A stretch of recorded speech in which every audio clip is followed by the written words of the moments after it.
How's it going, everybody? It's me, OC Bus Fan here, and welcome to another special video. In this video, I'm gonna be doing another edition of my schedule change overview of the upcoming OC Bus February 2022 schedule change, which will be happening this coming Sunday, February 13th, 2022. So, a couple of days from uh, this video being recorded. And so yeah, as we've seen over the last couple of months, with more life coming back to normal again, so is more buses being added to, more trips being added to the OCTA network. So in this upcoming schedule change, uh, quite a bit of changes happening, and I'll explain more about those in just a couple of moments. But first, however, there's some big news I kind of want to talk about. If you've probably heard in the news in the last several days, weeks, months, well, not really months, but for the last several days, this issue's been brought to light. But at the time of filming this video, the OCTA is in negotiations with their bus driver union, Teamsters Local 952, and trying to reach a new contract since their previous contract expired back in April 2021. So they've basically been working without a contract in the meantime, although I think it's been extended till now. But in the last several days, the bus driver union has indicated that negotiations, if a new agreement is not reached by February 15th, which happens to be this upcoming Tuesday, and this will be a couple of days following the new bid. So if a new agreement is reached, then bus drivers may potentially go on strike. And this is going to be big because it's going to affect a lot of bus service, particularly in the central Orange County area, where a lot of low-income riders depend on using the bus to get to their destinations, since many of them may not own cars or don't have a lot of money for cars, so their bus is their main mode of transportation. And keep in mind, this would only affect the in-house routes, such as the 29, 43, 57, 50, 60, the 1, 54, 64, and the 83, and so on, as well as possibly routes 123 and the 150. I'll explain more about those routes can be impacted later in this slide. But some of the key issues that drivers are trying to resolve in the new contract are increased wages, because from what I've heard, drivers are supposed to have gotten a raise last year, but that hasn't happened, likely due to the pandemic and so on. But some other issues concerning this contract is the amount of break time that drivers are given. And in the description below, I'm actually going to link a couple of articles by uh, this website called Voice of OC. It's a nonprofit news organization, and they reported on this potential strike even days before this announcement. And this issue is so big that even the OCTA website has a notice currently saying that advising riders of a potential disruption that might happen, and for them to make alternate plans in case this does happen. But going back to what I was saying, one of the key talking points is the driver breach, because there's been a couple of drivers not speaking forward, saying that they didn't have a lot of break time, or they don't have a lot of time for using the restroom. Because technically OCTA's policy, you can use the restroom anytime, but that would also mean that they would be go, they would be late, and obviously it's gonna affect the riders even more. They're gonna be complaining. So definitely they want increased break time as well as meal breaks, because some drivers, because they're running late, they might not have time for a meal. So yeah, and what I'm actually gonna do right now is I'm gonna show you guys a report from CBS Los Angeles, uh, because they were actually a couple of days ago they were actually at my school, uh, doing a report about the upcoming bus driver change.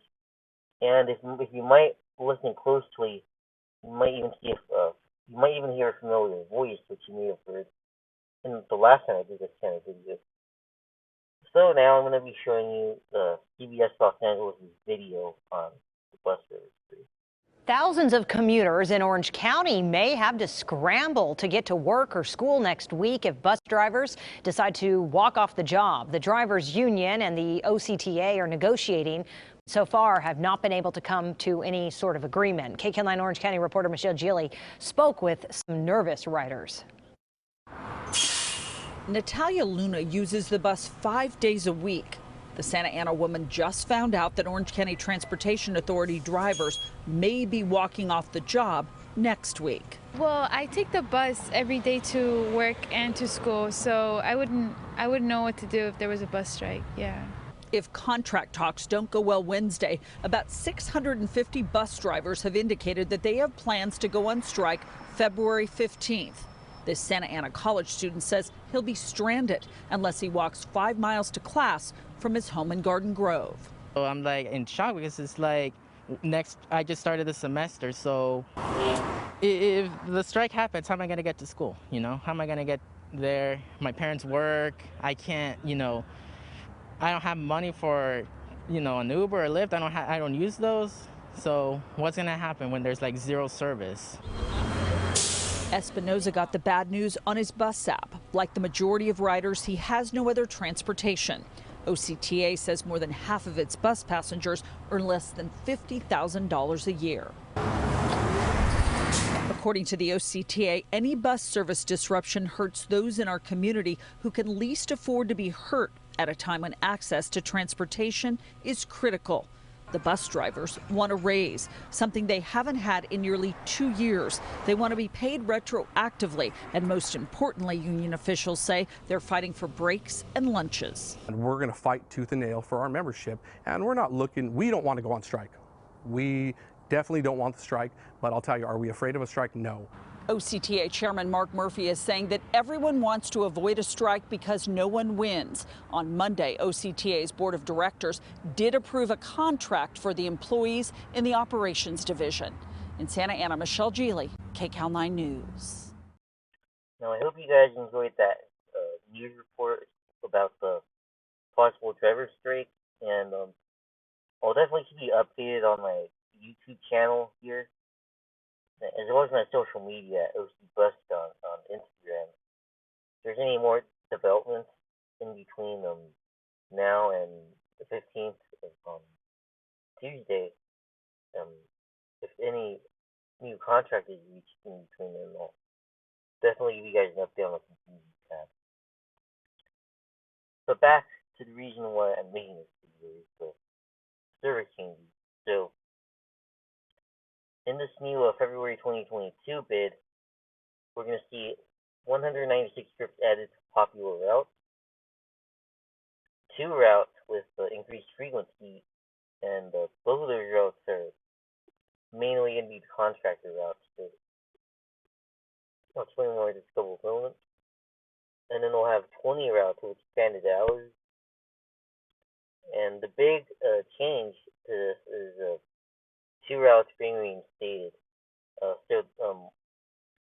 Technically it's one regular route and one of the I shuttle routes. And the I shuttle route would be 402 speed. But the other route I'm going to talk about will be at the end of the video. Stay tuned for that. But without further ado, let's get to our change. And also, unless otherwise stated, all of these changes will be on weekdays. So, but there aren't any weekend changes, so I'm not going to mention that. But all of these changes are going to be for weekdays. So in case you're confused, that's why I'm excited things do. So starting off with Route 1, this route will have 2 northbound trips and 1 southbound trip. So the extra northbound trips will be in the morning, and then the extra southbound trip would be in the evening, going to San Clemente. And another interesting thing to note is the last northbound trip, which would only go from San Clemente to the Newport Transportation Center, will now be extended all the way to Long Beach. So for any commuters heading north in the late evening, you now have an option to get back there. Next up is Route 25, which will see extended hours. And what's interesting to note here is the 25 will actually have a new early trip southbound leaving at 3:56 a.m., which, believe it or not, would be the earliest route I've seen for a contractor route. And this is also the first new early trip for that route that's been added since before the pandemic. Because before COVID, I believe the first trip was only around 4:50 a.m. So this is definitely something big. And the frequency would be around 55 minutes, which also was prior to the pandemic. Next up is Route 26, which currently has a frequency of every 45 minutes, but that can be increasing to 30 minutes all day, which will result in the addition of 9 trips in each direction. And for 30 minutes, that was also its pre-pandemic frequency during the midday. So that's a welcome change, especially if you're at Cal State Fullerton student. At least you have more options to go places. And then next up is Route 29, and the 29 is about to undergo a major change. And this is because Route 529 Bravo is actually being reinstated this bit. I'll explain more about that towards the end.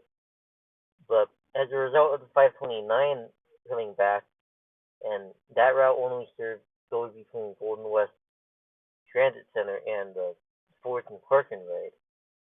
So because of that, the 29, while the 529 operates, will not serve the Golden West Transportation Center or the Buena Park Metro Station. So if you were to go either of those places for Golden West, you'd have to transfer to the 529 or the 66 at McFadden. And for the Buena Park Metro Station, you have to transfer to the 123 at Artesia Boulevard. And also, all trips go to and from La Habra. And another thing is the frequency would get reduced to 30 minutes in each direction all day, which is actually worse than what it was before the pandemic. When the 529 operated, the 29 still had a 20-minute frequency all day, but most likely because of the driver shortage, because of the pandemic, there probably aren't enough drivers to keep operating it that way, so most likely it's been reduced to 30 minutes in each direction.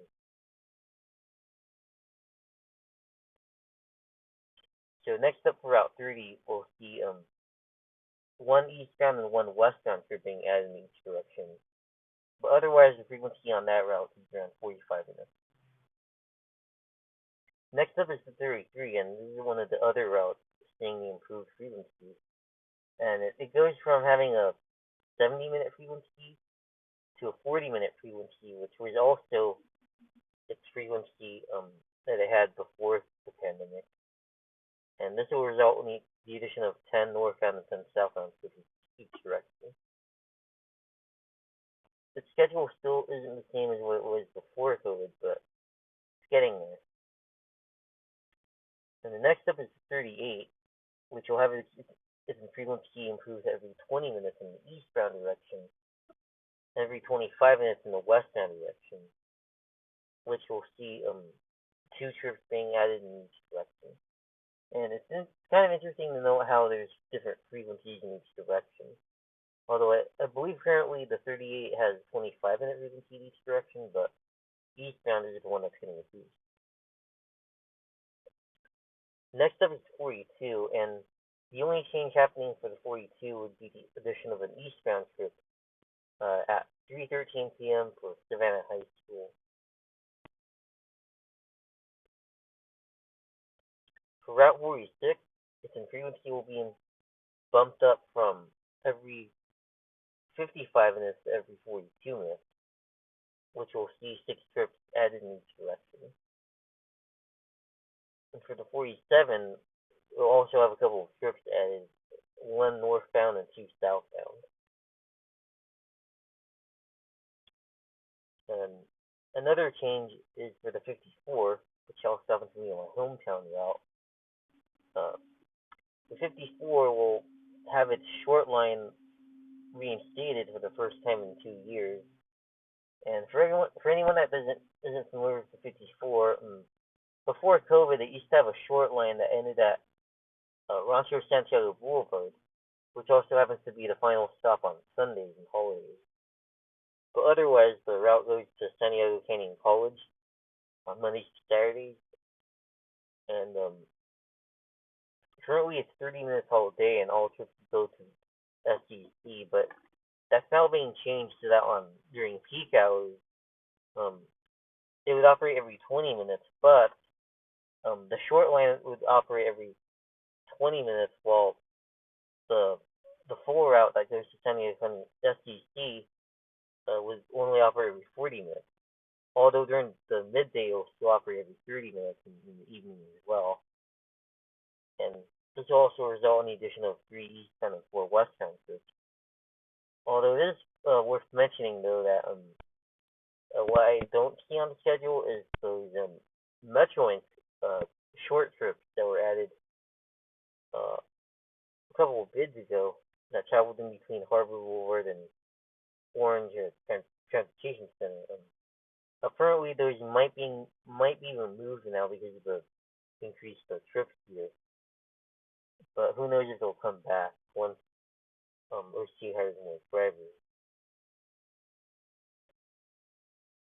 For the 55, we'll have additional school trippers for Newport Harbor High School.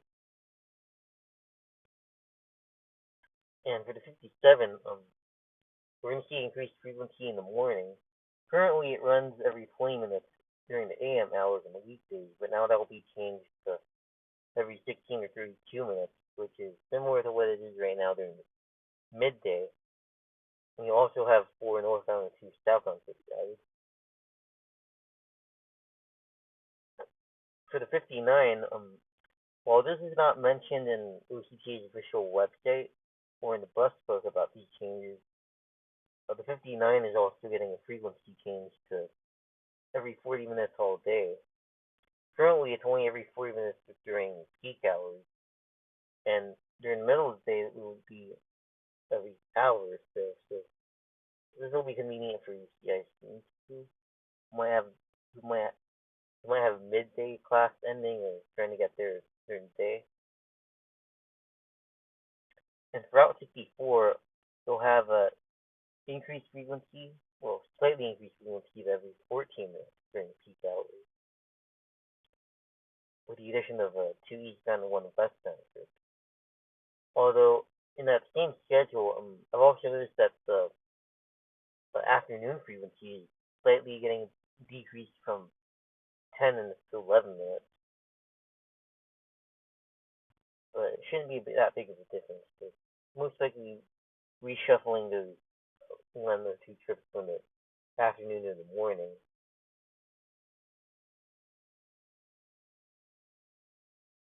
And next is the 66. And that route will be seeing its frequency increase every 15 minutes during the morning peak hours. And this will mainly be between the hours 6 and 7 a.m. And for the 71, we'll have the frequency adjusted, slightly decreased every 15 minutes after 5 p.m. But otherwise, it's every 45 minutes during the day. And for the 72, its frequency will be improved to 31 minutes all day, which is also close to what it was before the pandemic. And you'll have 5 trips added in each direction. Next up is the 79. This route has been operating every hour or so ever since the pandemic happened. But it'll be increasing its frequency to every 30 minutes during peak hours. And it also used to run every 30 minutes all day before COVID. But during off-peak hours, it's going to be 45 minutes. And next up is Route 90, which will see a couple of trips being added. So it can create a frequency of every 45 minutes all day. And then for Route 129, we'll have a westbound trip being added. And for Route 143, you'll see the frequency being improved every 50 minutes all day. And you'll have 5 trips in each direction added. Now, something big that's happening this bid for Routes 123 and 150 are the fact that they're both being taken over by OCTA directly. And these routes were previously operated by First Transit when they were first created. And over the fact the 150 was created back in 2016. But before that route, it used to be served by they replaced the routes 51 and 145, both of which were in-house routes. So in a way, it does mark a return to OCTA operating service on Flower Street, and along with Riot and Greenville Street in Santa Ana.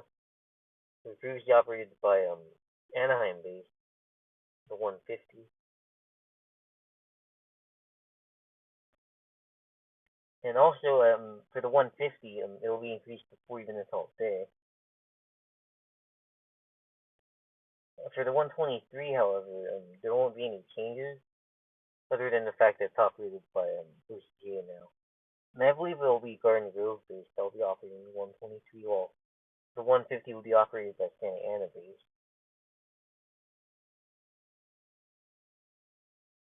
And getting down to the last couple of changes, for routes 153, 167, and 178, you'll both see a pair of trips added to each route. And it's kind of significant for the 167 and 178 because I believe this might be the first time in years that those routes have been changed. Those routes are getting, in the case of the 167, it's getting a new northbound trip to the Village and a new southbound early morning trip to East Irvine. And for the 178, you'll have a trip added in the evening.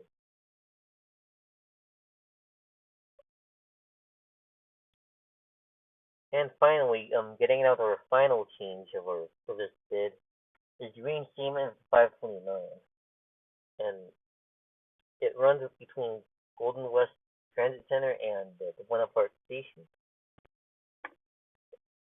Unlike the last time, however, instead of running every 12 or 18 minutes throughout the day, the 529 will only operate every 24 minutes during peak hours, or every 30 minutes midday from 6 a.m. to 6 p.m.